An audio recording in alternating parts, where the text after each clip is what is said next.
ఓం నమో భగవతే వాసుదేవాయ. ఈరోజు మనం విష్ణు సహస్రనామాలలో గురువు అనే పరమాత్మకి గల నామం గురించి తెలుసుకుందాం. జ్ఞానబోధ చేసేవారిని గురువు అంటారు. అలాగే గౌరవనీయమైన వ్యక్తిని కూడా గురువు అనే అంటారు. ఈ రెండు లక్షణములు భగవంతుడికి ఉన్నాయి కాబట్టి అతడు ఈ సమస్త ప్రపంచానికి గురువుగా భావించవచ్చు.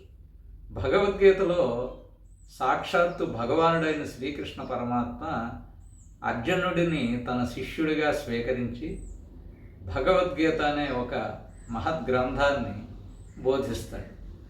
ఈ కారణంగా సమస్త ప్రపంచానికి గురువుగా పరమాత్మయే బోధించాడు కాబట్టి అతను గురువు అనబడ్డాడు.